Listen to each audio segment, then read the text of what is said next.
Hello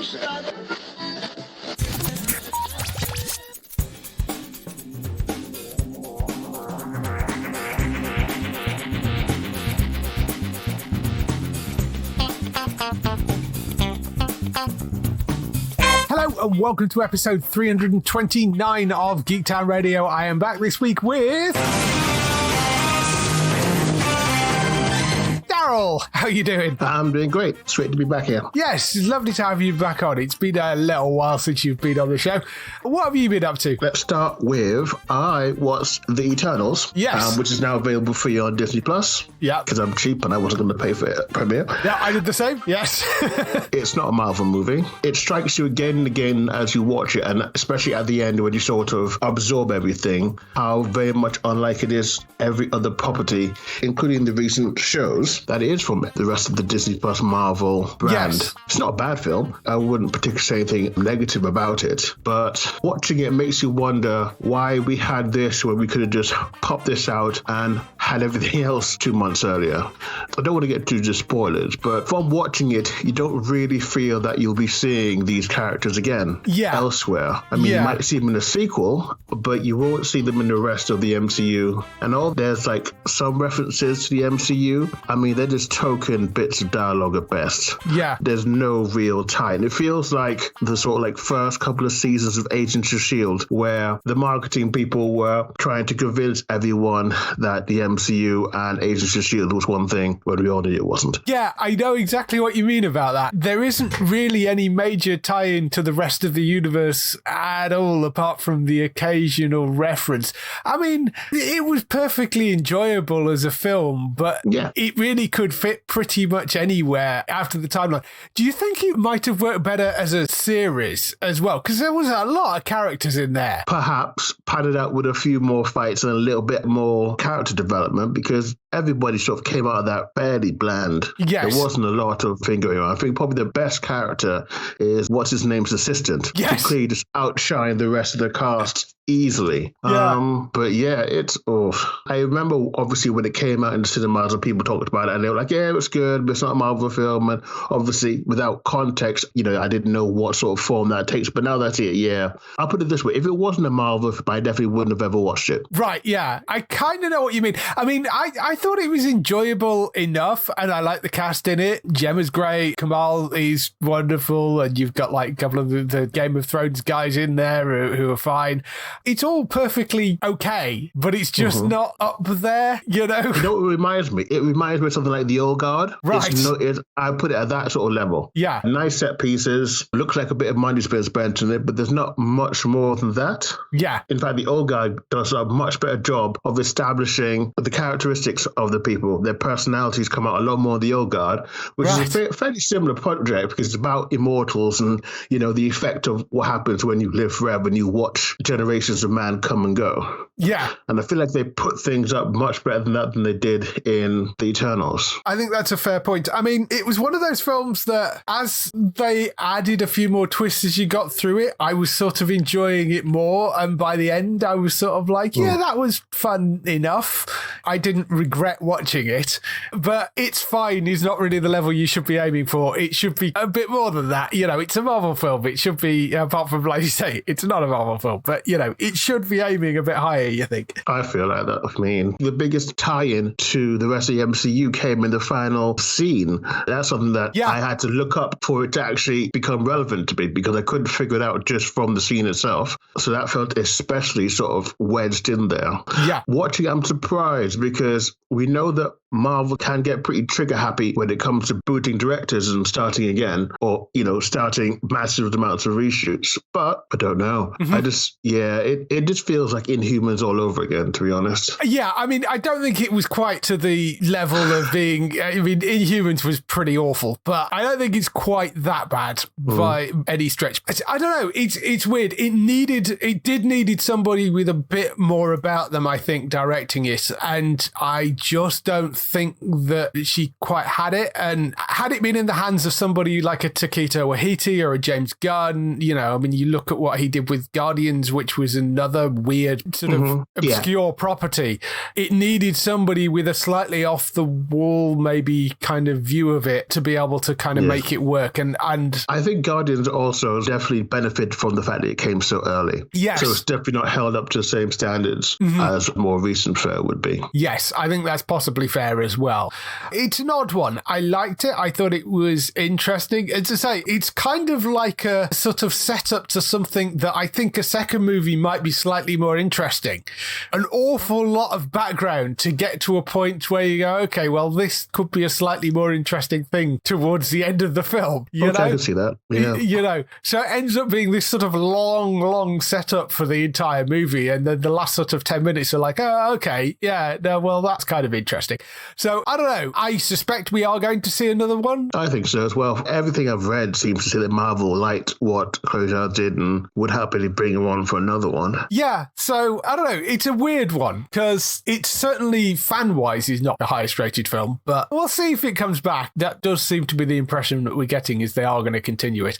But I'm sort of with you. It was fine. It's a kind of oddity. But yes. So what else have you been doing? The other thing I've been watching is Chosen on Netflix. So that premiered 2 weeks ago, and it is a Danish show. So it's not to be confused with, I believe, The Chosen that stars Marla Ventimiglia or something. Right. This is a Danish teen show. It is a sci-fi mystery. It consists of 6 episodes, and it follows a teenager who finds a world turned upside down when she discovers a disturbing truth lurking in her sleepy Danish town. So this is another one of those Nordic sci-fi noirs where, you know, the town that's on its last legs and desperately needs something to keep it going. And it starts out with a lot of promise, but unfortunately it sort of fizzles out from there. I did write a review about it that you can check on that hashtag show if you search Hunter by name. But it starts interesting because the idea is that in this town, the docks had closed down and basically it was on its way to becoming a ghost town. That is until 17 or so years ago when a meteorite struck the local pub and just destroyed it. So you obviously got all the scientists and alien geeks to visit the town, and it was sort of reinvigorated. And we sort of rejoined the story just as when that sort of started to tail off, and that's not easy money making as it once was. Right, yeah. And it starts with this girl just doing something at work which gets her fired and gets her questioning things. It's only 6 episodes. Sort of feels like the Danes wanted to do an adaptation of Stranger Things. Right. It has that sort of feeling, although the teens are a lot older. Yeah. And obviously it's more about aliens than it is about weird horror stuff.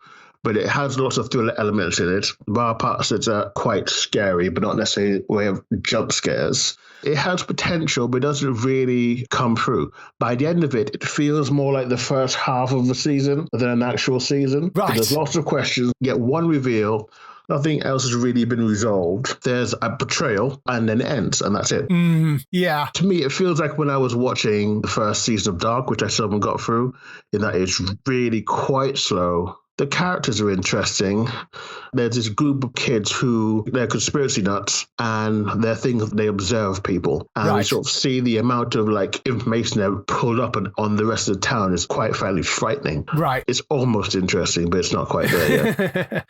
Yeah, I do wonder whether it's one of those things that they kind of made in 2 halves and there's more supposed to come. Yeah, if it was Netflix confirmed this is on season 2, then it's worth a watch. But I wouldn't start watching until you know there's more. Yeah. Because otherwise you're just going to leave very annoyed. Like you watch this and it's gone nowhere. Yes, which is slightly awkward. It's one of those things that if they'd announced at the start that it's 10 episodes split into 2 seasons of 5 or something, you'd be like, okay, well, that's the first half. Whereas now you've got 6 episodes and it doesn't really reveal anything and you've no idea whether it's going to get renewed for a second season. So that's going to stop people wanting to go and watch it. And if people don't go and watch it, they're less likely to redo it. So exactly, yeah, you get into that horrible situation. Oh, well, we'll see whether it turns up again. At the moment, it doesn't seem to be cancelled or renewed. It's just the 6 episodes, so we'll see. But, I mean, it did only come out at the end of January, so... Yeah, it is literally only like 2 weeks old. Yeah, so we'll see. On to something else which has actually already been cancelled. I Know What You Did Last Summer. Indeed, which is a horror TV series, which is not at all based on I Know What You Did Last Summer. So there's a precious little point to using that title. Oh, really? Which I think might have, I mean, other than the fact that someone died and then someone seeks revenge a year later, but I'm pretty sure that's not only I Know What You Did Last Summer who's done that in the history of horror films. So it follows twins, one good and one bad, which is a little bit virtual, but never mind. Yes. And that's Madison Iseman plays both of them. I believe it's set on Hawaii, but I don't know which island. But basically, we see one night at a party, one gets drunk and things are said. And at the end of the first episode, which I don't think is really given away because it's the end of the first episode, one of the twins runs the other one over with all their friends in it because they were drunk and they weren't paying attention. Right. And they believe her to be dead and get rid of the body. And obviously, you see where this is going. Yes. But I have to say, after watching the entire thing, I took a while because I watched like 3 episodes and I probably left it for a month or two. Then I came back and I watched a few more. Then I watched it to the end. It's a pretty fun show. It reminds me of the first season of Scream, which I thought was really good television, but it just fell off a cliff when it went into season 2. But the kills are gruesome. The storyline is very interesting because we sort of learn more about the twin who died and basically how messed up and manipulative she was. Right. And that sort of leads to other things. There's also a cult that used to be around and lots of other secrets and lies, which you tend to get in these sorts of horrors. And it all keeps things pushing along. You're never watching an episode and thinking, I'm bored. I'm watching an episode and going, I want to see the next one. So I can see what happens with this and what happens with this. Right. So I've really did enjoy watching it. Particular shout out to Brianne Ju. She was also in another horror TV show that I really liked, which was Light as a Feather. Yes. But she has so much more to do in this one. I won't give it away, but it was great. So I would say, whereas I was telling you to wait on Chosen, we know that I Know We Did Last Summer's already been cancelled, which is a shame. I'm starting to worry about Amazon. They've sort of picked up that Netflix disease of pulling the trigger on decent shows. Especially because they cancelled Panic, which was an amazing show. Right. But I would urge you to watch I Know We Did Last Summer. It works as a single season horror. Okay. I don't think you necessarily see the ending coming, and it's a lot of fun getting there. Good. But again, there's no connection to I Know We Did Last Summer. Yes. Well, I mean, there were books as well. I mean, it's sort of said that it's supposedly based on the novel, but I've not read the novel either, so I have no idea how close that was. But yeah, that was a fun watch. Cool. And the final thing is See For Me, which is available on VOD. And See For Me is the name of an app which sight impaired people could download for their phones, and it allows a third party to look through their rear-facing camera, so they can quite literally use it to have someone see for them. Right. I got this as part of a review because it's made in Canada, and that's what I do. Yep. So I did a review in it, and you can find it on my site, which is HollywoodNorthNews.net. Yeah. Here's a synopsis. When blind former skier Sophie cat sits in a secluded mansion, 3 thieves invade for the hidden safe. Sophie's only defense is Army veteran Kelly. Kelly helps Sophie defend herself against the invaders to survive. So from that, you get it's a home invasion with a twist, as Sophie, who's a former skier, is stuck in there with the 3 thieves, but obviously she can't see anything. And because of that, it raises the thriller aspect of it. The tension remains high throughout the film, and it's pretty interesting. There's some really good twists and turns in there, which I absolutely did not see coming, and made things more interesting. It's got a wealth of Canadian talent, people who you might have seen in various things. So Kim Coates, who's incredibly famous, has been around for a long time, a veteran actor. Yes, was in Sons of Anarchy. Yep, and a lot of other things. He's in a Canadian crime series, Bad Blood. He popped up in Van Helsing as well. Oh, yeah, he popped up in Van Helsing in that wild last season. And it's got Emily Pigford, who you might remember from the horror series with... Oh, Hemlock Grove. There you go. I always forget the name of that show. Yes, very early Netflix series that was. Oh, God. Was that? Jeez. That's going back a while. But also Laura Vandervoort, the first Supergirl, for those who might know. Yeah. Also in Canadian horror adventure Britain, where she was the lead. Yes. And Jessica Parker Kennedy, who you might know as Excess on The Flash. Yes. One of Barry Allen's twins from the future. So it's a really fun show. Obviously, I get, as you must do, you get loads of emails from production companies saying, oh, check this out.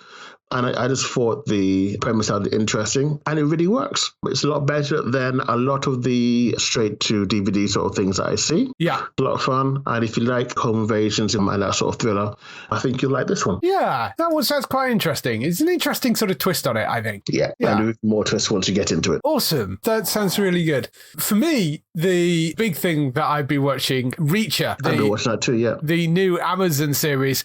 Reacher, if you somehow unaware of it, because we have mentioned it a few times, but based on the Jack Reacher novels, I described it as a bit like stuff, what if Sherlock Holmes could bench press a car? Because there is a certain amount of that to it. But I mean, the basic premise for it is he's ex-army, he's sort of a drifter, he turns up in this town, he's kind of minding his own business, he gets off the Greyhound bus and walks into this town, sits down to try and eat some pie at a local restaurant, and immediately gets arrested because there's been a murder and somebody saw this supposed drifter walking down the road who was this really big dude and thought, oh, well, he looks suspicious. That then turns into sort of him getting involved in the murder case and a larger conspiracy coming out of it. It, of course, has been a film which starred very inappropriately Tom Cruise because Reacher... Two films, yes, you're quite right. Tom Cruise starred in both of those, which I don't think I've actually seen them, but I may have seen one of them, but apparently were quite good, but was not Reacher, because Reacher is supposed to be this huge, hulking, 6'4", massive, muscly guy, which Tom Cruise is definitely not that. So it's Alan Richardson in the lead role of this, who you may know as Hawk from Titans, Aquaman in Smallville. He was in that series Blood Drive as well, that sort of short-lived sci-fi show. So he's been in a number of different things, but yeah, Hawk from Titans is probably the thing that he's most recently been in.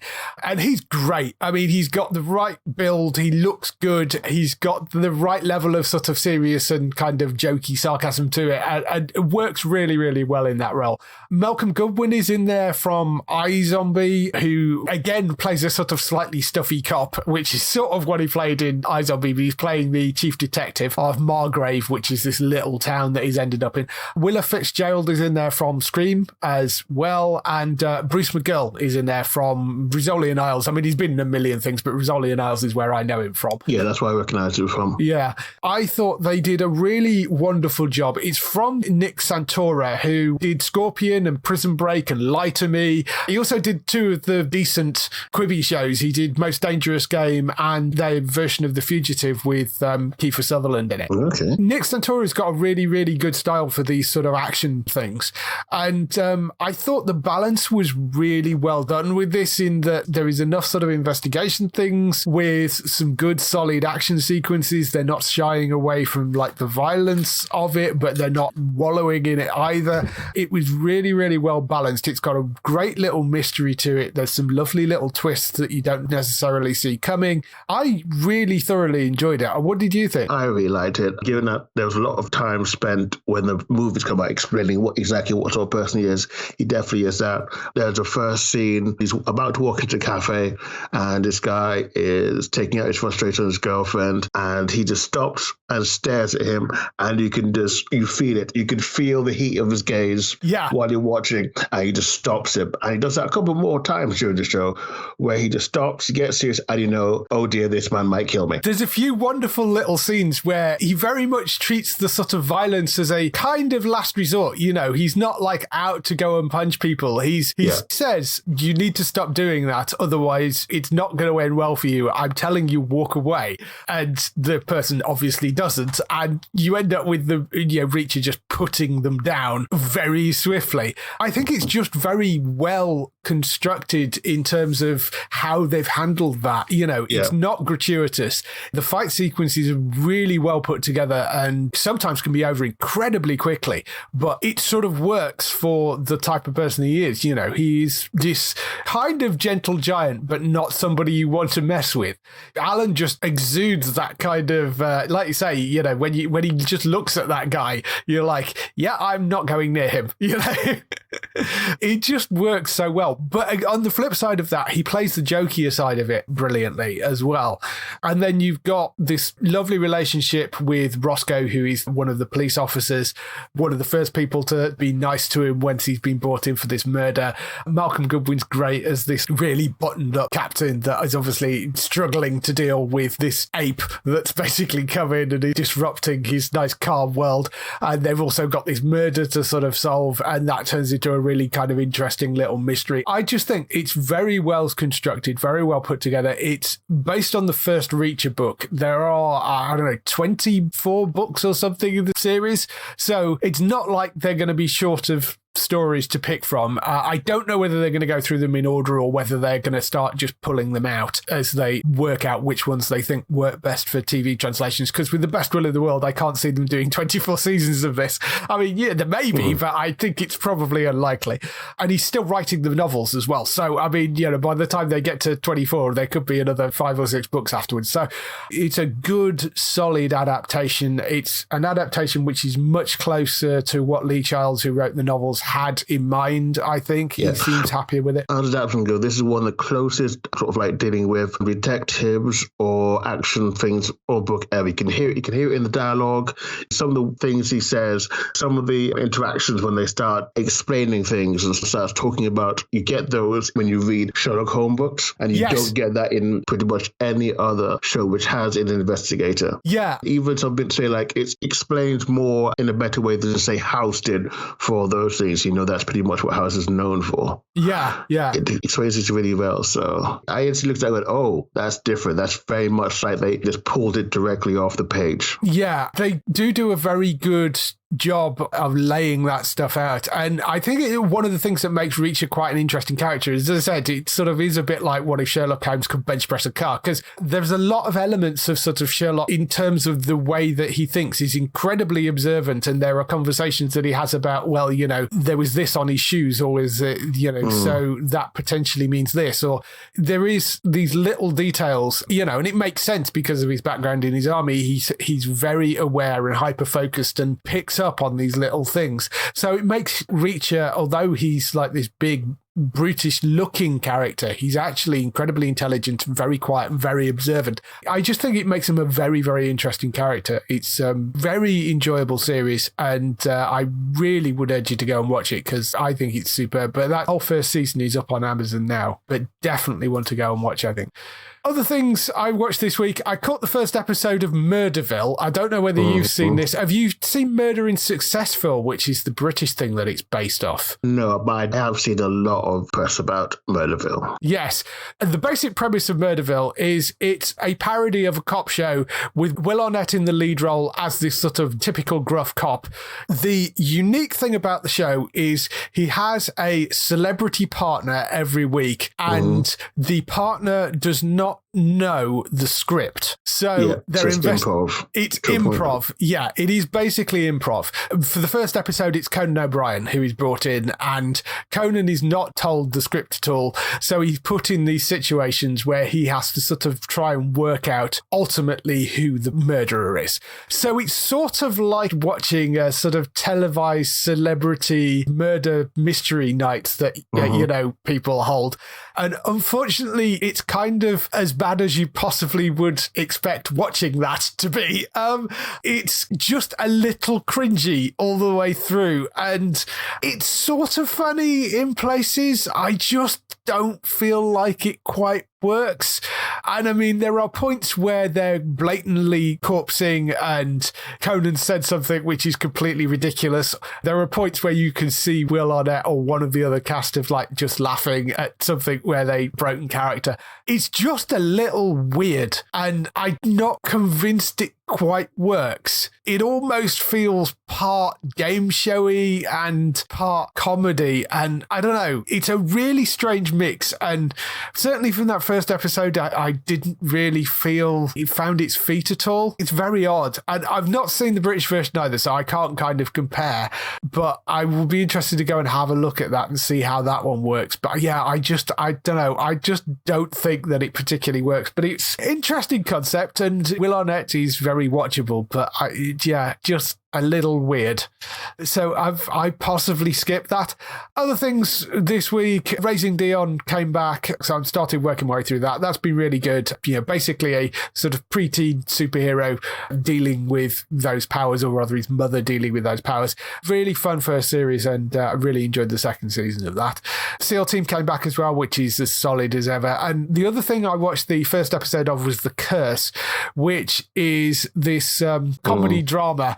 It's on Channel 4 and it's set in the 80s. It's sort of based on a real story, although it comes up with a card at the front saying some of these things may have happened. So they've taken a lot of liberties with like how they write it. It's set in London in the early 80s. It follows a gang of really hopeless small-time crooks who were part of one of the biggest heists in history.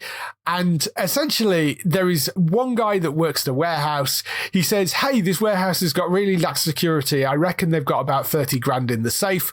We could go and rob it. So these group of complete idiots kind of get together, and there's a sort of wannabe gangster, a washed up ex-boxer, which is played by Tom Davies, who also actually wrote it.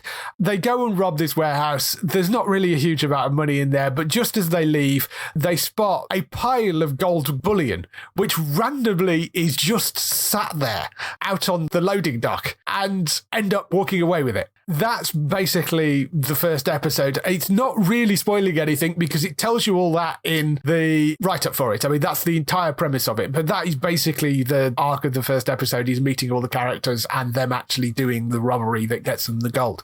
It's loosely inspired by a robbery in the 80s, but as I say, I think it's very, very loosely inspired. It was quite funny. I quite enjoyed it. The director of it is James DeFrand, who was actually the person behind King Gary and Murdering Successful, King Gary being the other thing that Tom Davies was involved with. They've won BAFTAs and stuff working together as well. So, it's got a good pair of people behind it. I will go and watch the rest of it because it is kind of fun and silly. It's only half an hour for an episode, and I think there are 6 episodes, so there's only like 3 hours worth of stuff. The first episode was entertaining enough, and I think it's one worth going to look up. So that's all the stuff we've been doing this week. Let's move on to some TV and film news. So we start off the TV and film news with the renewals, cancellations and pickups. Actually, no major cancellations this week, although there is one potential upcoming cancellation, which has been in the press all over the place. Channel 5 have opted to drop Neighbours from the summer after, well, not entirely Channel 5, but it's been on air for 37 years. Originally on the BBC, it went to Channel 5 in 2008. They're basically saying that it's not due to the numbers, it's just saying our current focus is on increasing investment in original UK drama. Basically, Neighbours survives because of that deal with Channel 5, though. That's the problem. Although it is an Australian-made show, obviously it's all set in Australia, and it is made by an Australian network, they rely on the money that they have from the deal with Channel 5 to be able to actually make the show. So without another international broadcaster, they are going to struggle to keep it going, and it will probably end up getting cancelled. I think they've got until June to be able to find somebody else to pick it up. And I mean, its numbers weren't bad. It's actually, I think, the 4th largest soap in the UK. It's ahead of Home and Away, which Channel 5 is sticking with purely because I think they have a lifetime deal for that. Yeah. I haven't watched Neighbours in years. I mean, so, but it is regularly getting 1.5 million for Channel 5, and which is not a bad number. I mean, it's not as high as things like Coronation Street, which is, I think, around 4 or 5 million, but it's still not bad. It's doing better than Hollyoaks. I mean, Hollyoaks, I think, is about, 600,000. So it's not like it's not bringing in numbers. The problem is, I can't see who else would pick this up at this point. No. Because it's kind of out of the BBC's remit. I can't see them going to step back in to pick it up. ITV, maybe, as a daytime soap, possibly. UK TV, possibly. I mean, would be the only other people I can think of. But I feel like I could only assume that the amount of money is probably going to put people off. Because let's just say, if it's like half of their budget, I can't think of too many sort of sort of digital providers who would be happy to shell that out. Yeah, I think that would be the problem. Like, I think UK TV would probably be interested in it, but the problem is the amount of money it would probably cost to get the rights to it. That sort of leaves you with the bigger broadcasters. And out of the bigger broadcasters, ITV's the only one I can see possibly taking it, but I'm not convinced. This is terrible news. I mean, you got to think about it this way. In 10 years, what is Hollywood going to do for half of its actors if they haven't already been in Neighbours? I mean, they're going to have to, like, either Home and Away is going to have to double up on its episodes or something, because we need to get more talent ready for the move to Hollywood. Everybody will have to go through Home and Away instead. I mean, they'll have like 6 episodes of Home and Away a week. Twice to make as sure many we have enough characters. time to get all those extra characters in. Yeah, that is true. I mean, it is ridiculous the amount of people that came through there. I mean, Guy Pearce, Russell Crowe, Margot Robbie was in there as well. Not to mention, obviously Kylie, Jason, all those sort of people, and Natalie Imbruglia and all the other 80s pop stars and stuff. It has been a training ground for them. I would be very sad to see it go, even if I haven't watched it for like 25 years. But it's been such an institution on British TV. It would be very sad to see it just disappear this way. I hope they manage to sort something out with it, but we'll see. But they've got until June to be able to sort some sort of deal out somewhere and try and rescue it. But at the moment, Channel 5 have definitely confirmed that they are dropping it in the summer. So we'll see whether it lands anywhere else. On to renewals. We have a few of those this week. Euphoria, I think, to the surprise of absolutely no one, has been renewed for a 3rd season. Actually, that's just been a huge show for HBO, so I'm not shocked that's coming back. Doogie Kamekola MD has been renewed for a 2nd season at Disney+, which, I mean, I haven't watched the first one, but that will be coming back. Somebody Somewhere has been renewed for a 2nd season at HBO. That was a comedy. The L Word Generation Q renewed by Showtime for a 3rd season. And SEAL Team renewed for a 6th season on Paramount Plus as well, which was very good news, because they were making noises at the end of the 5th season about whether they weren't entirely sure whether that was going to come back or not. So, the move to Paramount Plus seems to have worked for it, because obviously in the UK it's still on Sky, but in the US it started, the first 5 episodes went out on CBS, and then the second 5 episodes went out on Paramount Plus, and the audience went and followed it as well. That seemed to have been a good strategy for them. It seems to be doing well over there, which is good. As for Doogie Kamekola getting renewed, definitely feels like Disney sort of put Peyton Elizabeth Lee as their next big star. Right. She has that like secret society of second-born nobles. Yes. And she was in Andy Mack, was it, beforehand? Something like that, yes. I think they see big things potentially for her. Right. To get 2 starring shows pretty much back-to-back and a film, which might turn into a film series. So, yeah. Secret Society of Second-Born Royals. That's it, yes. I mean, I've not watched the show. Apparently, I seem to remember reading somewhere the reason she's called Doogie Kamekola is because of the fact that she was a fan of this 80s TV show called Doogie Howser.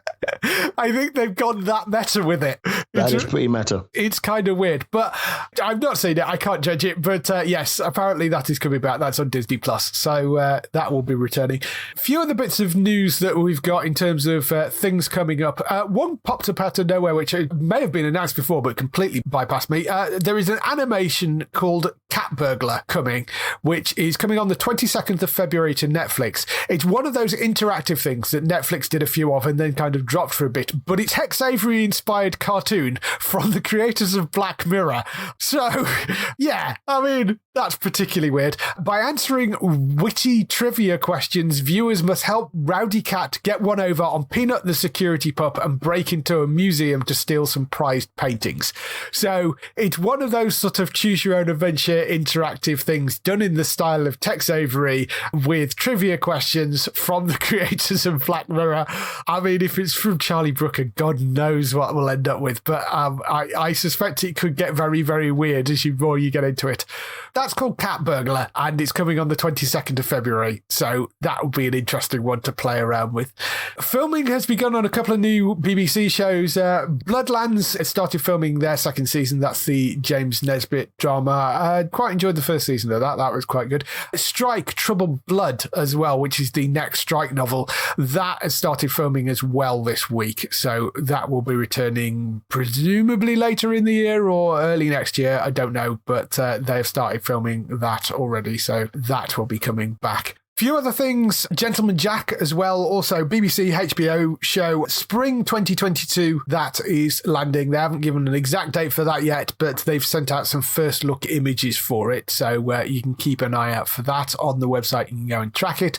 And the Orville New Horizons, which is the name that they're giving to the third season, since it's moved off Fox and is now a Hulu show. Ah, okay. That is coming for its third season finally, which has been long gestating, but because they started talking about moving it because Seth MacFarlane, who creates the show, couldn't get it up and running quick enough for it to be able to go out on Fox in time, so they moved it to Hulu, and then the pandemic happened, and then trying to film this particular show in a pandemic is quite difficult because you're dealing with a lot of people in prosthetics regularly, so that obviously had a lot of COVID issues with it as well. So they had a lot of problems getting the third season just technically shot, and they've also said that the scope is a lot bigger, and they actually put up a clip of the opening of the third season, and there's this huge space battle in it. It's ridiculous. So there's a load of work. It's the guys at Fuse Effects, I think, that do the FX work for it, which we've interviewed a few times. They do a spectacular job with it, but they've got this huge space battle in it, and that clip's up on the website. But they have said that Thursday, June 2nd, it's landing on Hulu in the USA. It will be coming to Disney Plus in the UK because it is a Hulu Disney series. We don't know when. We don't know whether it's going to land day and date with Hulu in the US or whether there's going to be some delay, which there is with some of the Hulu shows. We don't know, but apparently it is coming to Disney Plus in the UK. It'll be June 2nd or sometime June, July in the UK. We don't know.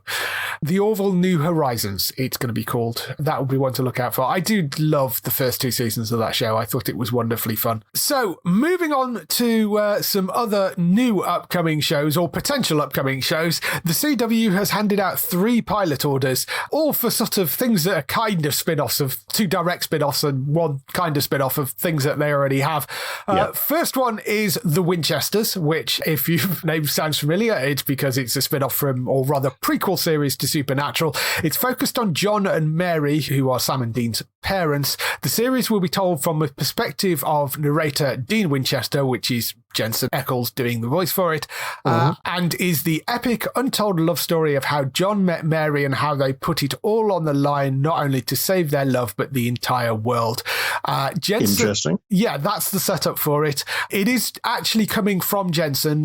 This was the thing that there was a bit of a problem with it when it was announced because it got leaked by Deadline very, very early on, and Jensen hadn't told Jared anything about it, and it came up in the newsfeed, and Jared went, "What the hell? I don't know anything about this," and ended up with having to be a somewhat apologetic phone call from Jensen to Jared. They're all fine. He understood. Basically, Jensen's very superstitious and doesn't talk about projects in case they don't happen before they're kind of signed and sealed. And this was not signed and sealed at the time. So he just hadn't discussed it with Jared. And so it sort of blindsided Jared a bit. But they're all cool. It's all sorted.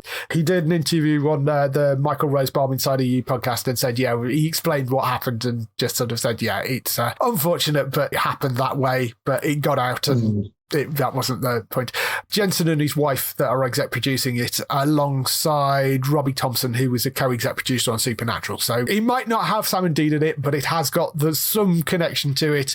We don't know who's playing John and Mary. They're going to be younger than the older versions we've seen, so it's not going to be the older versions that we've seen in the show. They have had younger actors playing John and Mary in the show before. Whether it's them, don't know, or whether they're just going to seems unlikely cast fresh. They may just cast completely fresh, don't know. Winchester's Supernatural prequel, that in your wheelhouse? No, I've had enough of Supernatural, to be honest. And also it's interesting because I can remember this doesn't really tally with the lore that we've seen on Supernatural, because I remember the whole point that the father didn't know about what the mother did until after death, and that's what started the boys off on their journey. Yes. So that synopsis doesn't really tally with what we know, and I hate when they do that with prequels. But I've had enough Supernatural, and I'm still bitter about Wayward Sisters, so I don't think I'll be watching it.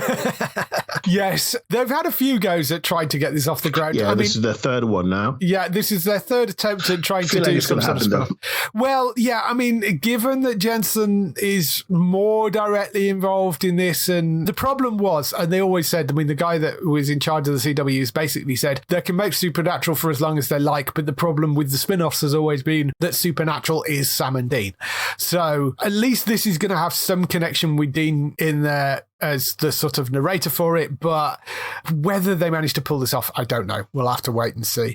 Sticking with former Supernatural stars, the other pilot is for a spin-off from Walker, which is Jared Padalecki's current show. It's called Walker Independence. It's a prequel. It's set in the late 1800s, follows Abby Walker, an affluent Bostonian whose husband is murdered before her eyes while on the journey out west. On her quest for revenge, Abby crosses paths with Hoyt Rollins, a lovable rogue in search of a purpose. Abby and Hoyt journey takes them to Independence, Texas, where they encounter diverse, eclectic residents running from their own troubled pasts and chasing their dreams.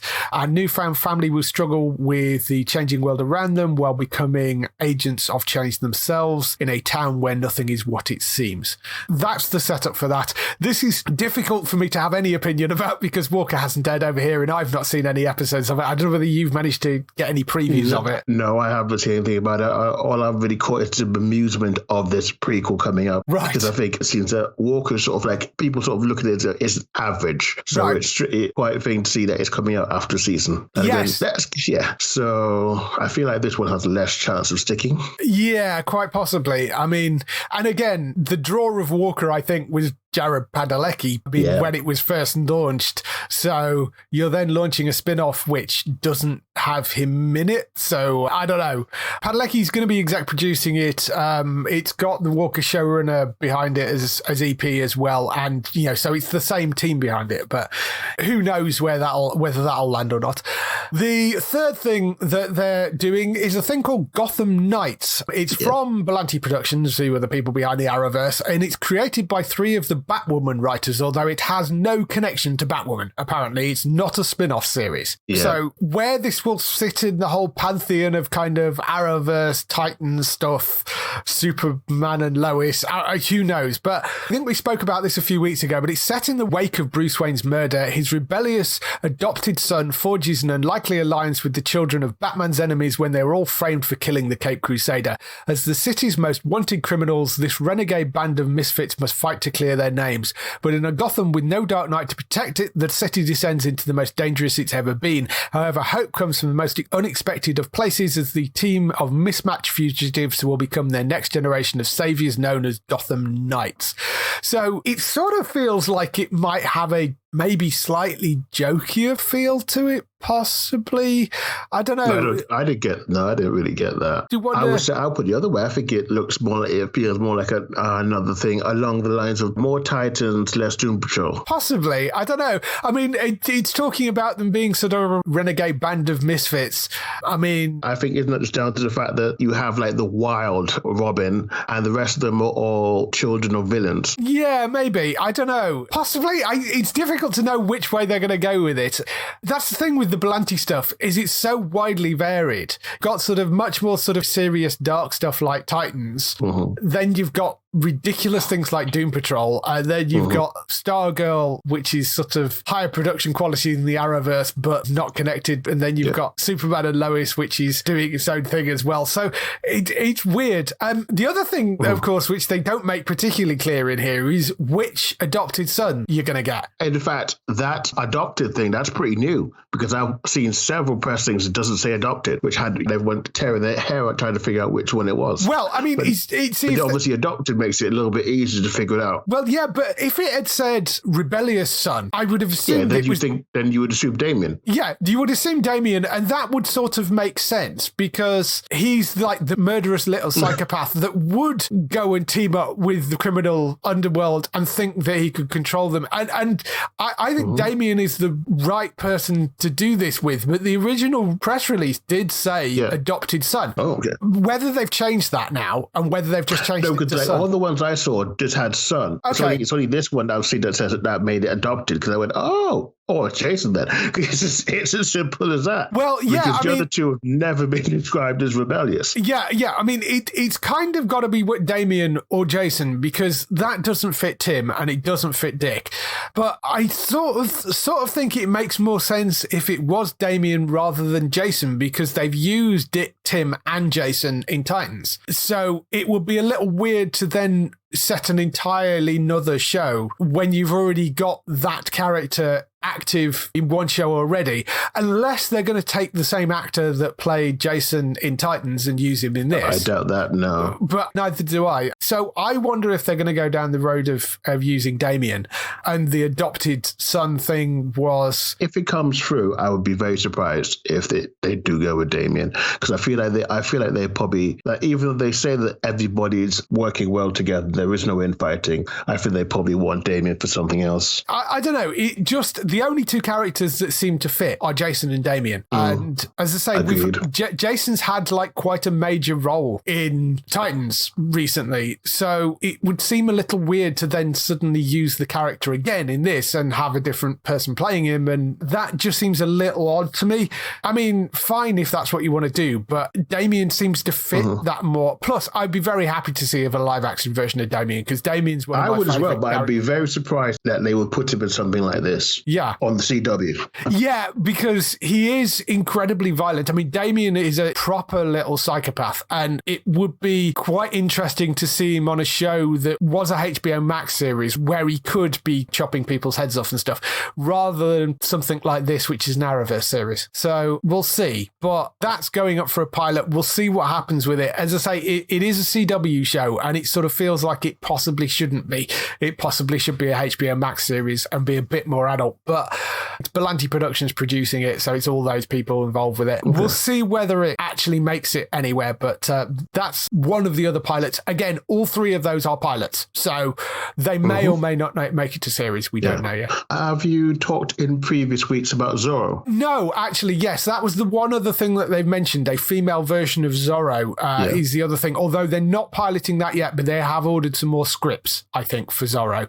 I don't know much more about it other than I saw that they'd ordered some scripts for it and it's got a female lead. Yeah, which seems like it's more like a shoo-in if they're ordering more scripts for it. There's more because it's episodes than that. Yeah. I think they're fairly happy, and I think, they got, is it Robert Rodriguez and his sister are at the helm? Right. I think they've reasonably recently joined since Zorro, which was originally kicking around NBC, right, and then popped over here. So I feel like that one's more likely to come to pass. Yeah. And I think, to be honest, from the sound of it seems like a pretty good fit for the CW. Yes. I mean, that does seem like a good fit. I mean, the whole sort of DC thing seems to be migrating a bit more across onto the sort of HBO Max. Yeah. So I was quite surprised when they said that they were even piloting this for the CW Gotham Knights series. I mean, the other two I sort of get, but I was surprised when they said Gotham Knights was going to pilot for the CW.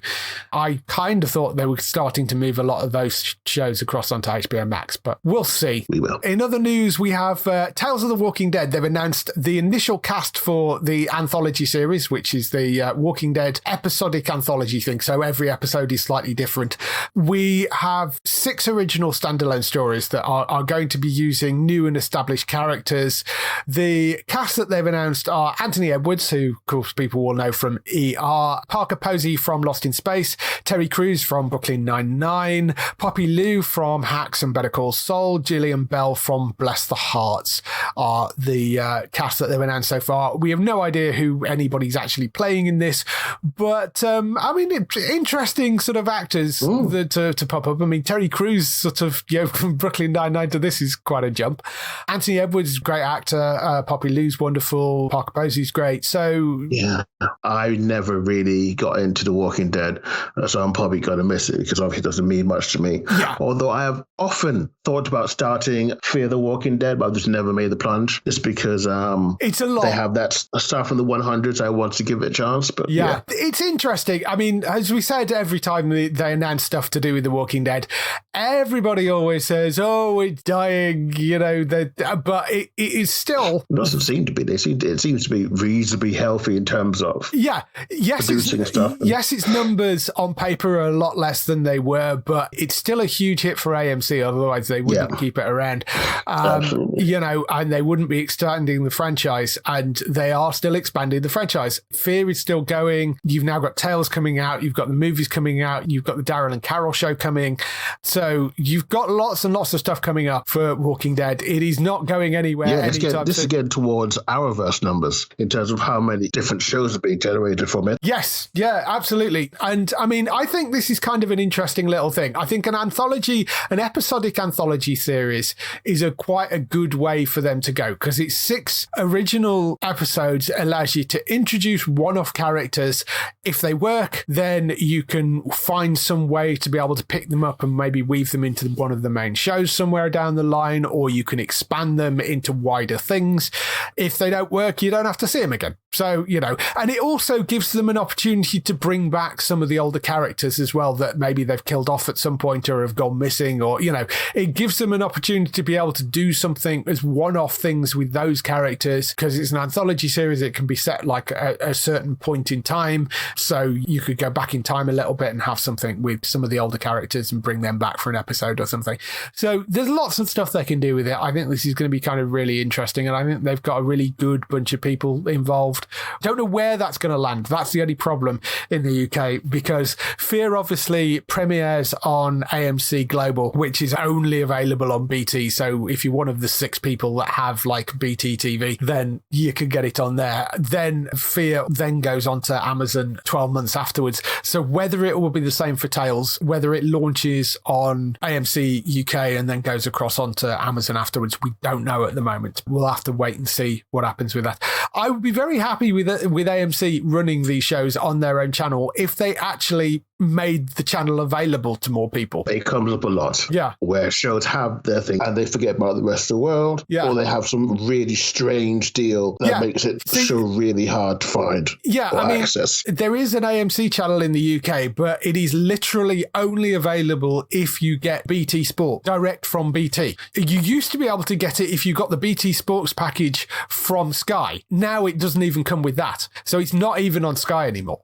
So there is literally no way to get it as a Sky customer unless you actually have BT, and you can't just go and pay for the channel separately as like an Amazon channel or something like that, like you can with things like Stars Play. That would be the obvious way to do it. So it's really limited as to where you can get the AMC UK channel, which is such a shame, because they have a few. It's not a huge amount of decent shows, but they have a few decent shows on there, and it would be nice if it was more widely available, but unfortunately it isn't. So I suspect Tales of the Walking Dead may launch on there, or they may, AMC also do sell things on as well. It's like with the main Walking Dead show doesn't go out on AMC, it goes out on Disney Plus in the UK. So we'll see whether they sell it to somebody else, but it's quite possible it will end up on AMC. And lastly this week, we have another spin-off show in development anyway. They haven't officially ordered this yet, but it's a Starfleet Academy series. So spin-off from the... It's all about expanding universes. That's what the network execs around the world say. It's all about expanding universes as they beat the table fiercely. Yes, it is absolutely. Starfleet Academy, as you would rather expect, it basically is set amongst the College of Cadets in the Star Trek universe, mentored for leadership in roles in the United Federation of Planets Space Force. Gaia Vilo, who is co-creator of the Stanacatic Leg Abstentia TV series, which was quite good. I watched the first season of it. I can't remember whether I watched the others, but the first season was quite good. They are currently attached to work on the project. It's not actually the first time they've been developing one of this. There was one back in 2018. They were talking about developing it with Josh Schwartz and Stephanie Savage, who were the people behind Runaways and the OC and Gossip Girl. They were working on a version of it at one point as well, but it sounds like that version has disappeared. I think it's interesting, and it's an obvious place to do it, is to set something in the Starfleet Academy. The thing is, it's which timeline it sits in at this point, because you've got multiple timelines running. You've got the future kind of Star Trek Discovery timeline. Discovery timeline. I would vote for that one because I think that's probably be the better place to put it. The other advantage you have with that is this may be possibly part of the setup is minor spoilers for Discovery, but Tilly has gone off to become instructor at the Academy, the new Academy, as they're sort of building up this new revamped version of Starfleet. So you would then be able to take one of the Discovery characters and kind of move it across, and that sort of feels like the natural I think that would really work, Yeah, that seems like quite a natural sort of flow, and they've introduced a couple of the kind of recruits in one of the episodes of Discovery as well. So that sort of feels like maybe that's where they're possibly going with it. The other option is, of course, you've got Strange New Worlds coming, so you could set it in that sort of pre-original series timeline, which will give you the opportunity of having a young Kirk in there as the lead. Yeah. And the other option is you set it somewhere in the Picard timeline where you can basically just bring the Next Generation cast in to do kind of bit parts and service instructors and that sort of thing. So, I mean, I think all of those have some potential, possibly. Discovery one is the one that I kind of leaning towards, like you. I think so. I think just because of where we're at with Starfleet starting up in the day. It's sort of like, for those people who remember it, it's sort of like Enterprise. Yes. It's that sort of time when they're just starting out, although they do have a name and they have a past, but they don't have anything at the moment. So I think that would be good. I'm a big fan of Tilly and the actress who plays her. Yes. She's definitely one of the brighter points of the Michael Burnham show, which can sometimes drag a bit. So I'd hope, but as I think you're about to say, it's going to be a while before we see it. So obviously things can change. I know that actress is big in theatre, so maybe she might not be available at that point. Mm-hmm. So we'll have to see. Yeah, I mean, that would be interesting. I mean, Tilly has been a very popular character. I mean, if they went down that route, and there's no guarantee they are going down that route because they've not given any details at all, but that is one possibility that we were thinking that they could use. If they went down that route, it would be nice to see that. As I say, there may be a temptation to go with a sort of young Kirk pre-Strange New Worlds, or something that you could run in parallel to Strange New Worlds as Kirk going through the Academy while Strange New Worlds is off kind of in the ship. That's a possibility I can sort of see working. I think the less interesting one would be to set it in the Picard timeline, because much as I love that Next Generation cast, I think Picard's doing something slightly interesting and a little different with those people, and there's no major connection to the other shows as such, because it's a very different part of the time period. Discovery would be the one I would like to see, but as I say, they have said that they are developing it. It is something that is potentially going to happen at the moment. They're sort of saying, they're starting to develop stuff now for things that is going to be sort of 2 or 3 years away. It's the same with the Section 31 series, which we do know is supposed to be coming. They haven't actually pitched it to Paramount Plus yet. They are at a point where they are going to be pitching it to Paramount Plus. That is supposed to be the next thing in line to be sort of up to be pitched, and hopefully that will move forward as well. So that's the Michelle Yeoh fronted Section 31 show. I mean, before that, we have got Picard coming back on the 4th of March, Discovery back on the 11th of February. You've got Strange New Worlds landing 5th of May, which will probably be on Paramount Plus in the UK, because Paramount Plus should have launched in the UK by then. And then that's good. I didn't realise. Well, Paramount Plus, the rumours are that Paramount Plus is launching in March. That is what they apparently have been saying they're aiming for. That's weird. They should, because it's February. They really should be marketing if they got a launch coming up. Well, yes. I mean, we could stop hearing about Disney Plus when that was coming. Yeah, they've been very quiet about it, but we are being told that they are aiming for a March air date. Whether that happens or not, and maybe that's why they're still very quiet, because maybe they've decided that they might move it, but who knows. And Picard, of course, which is the one thing that they're launching in March, is definitely not launching on Paramount Plus, because that's going to Prime Video. So Picard Season 2 is on Prime Video. We think they're probably going to launch it with the Halo series, because that launches on the 24th. That's on Paramount Plus in the US on the 24th. So I think if it is going to launch in March, it seems likely that it will be mid to end of March, and they'll probably use Halo as a launch series. But we'll see. None of that is confirmed at the moment. We don't know, but that is what they've been saying. Is the rumor is that they're aiming for a March launch. But there's lots of Star Trek stuff coming up all over the place anyway, so things to keep an eye out for. So that's all the news we've got for this week. Just some times for a few highlights for next week on TV. So, highlights for next week. We have Disenchantment back for what is technically the second half of the second season, I think, actually, but it's part 4. Anyway, that is coming to Netflix on the 9th of February. That's Disenchantment. Fear Index, which is a new limited series that's coming on the 10th of February to Sky Atlantic. It's a fast-paced thriller based on the best-selling novel by Robert Harris. There's a trailer up for that. That looks like it could be quite good. The aforementioned Star Trek Discovery, that is back for season 4B on Pluto TV on the 11th of February. As I've said before, if you don't want to have to be sat in front of Pluto TV to watch that, you can go and buy that season off Amazon Video, not Prime Video, because it isn't up on Prime, but you can go and actually pay money for it. It's about 15 quid for the whole season if you want to be able to watch it at your leisure rather than having to be sat in front of the live Pluto TV. Hudson and Rex, that lands on the 13th of February. That's on Alibi for season 4. That's at 7 p.m. So Hudson and Rex season 4, Alibi, 13th of February at 7 p.m. Bel-Air, which is the much talked about dramatic reboot of the Fresh Prince of Bel-Air, that is coming to Peacock on the 14th of February, same time it launches in the US. Will Smith exec producing that. It is a sort of dramatic retelling of the Fresh Prince. Looks kind of interesting. I think I will give that a watch and see what it's like, but 14th of February for that on Peacock. And Traces, season 2 of that crime drama, that lands on Alibi on the 15th of February at 9 p.m. for Traces season 2. And that is everything for this week. Kind of interested in the Bel-Air thing, I think, and looking forward to having Discovery back. Yeah, I'm looking forward to having Discovery back as well. It's doing good. Obviously, I do have my issue with it, but I do enjoy it as a Star Trek show. Yeah, definitely. But I just wish they spent a little bit more time in the bridge crew. Yeah. Because I still don't know that blonde bridge crew person's name. Yes, I know what you mean. So, if they want to find more of your stuff, where can they find you? You can head over to HollywoodNorthNews.net, which is the site I run, and find out all the fun things about TV shows made in Canada. At the moment, there's a lot of talk about Hallmark changing its direction on its well-known Hallmark signature mysteries. So our next podcast will be reviewing one of those, the newest one that's come out, featuring Judy Gonzalo, for all you Supergirl fans out there. I also write from time to time on that hashtag show. You just search my name and find out what articles that came up.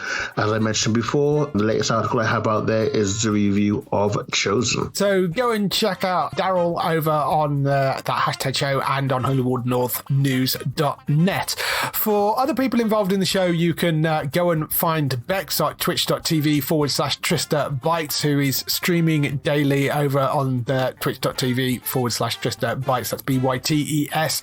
Lots of fun stuff over there. Her stream on Sunday was very funny. She got invaded by a cat once again, even though she doesn't have a cat. That was quite good fun.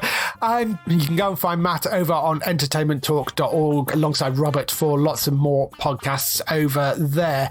For us, you can go to the website at geektown.co.uk throughout the week and see all the latest air date information. If you want to get in touch with your questions or comments, email us on podcast@geektown.co.uk. Leave a message on the website post. Find us at Geektown on Twitter, on Facebook at facebook.com/Geektown, on YouTube at youtube.com/Geektown, and on Instagram at Geektown UK. That is everything. We shall see you next week. Bye-bye. Bye.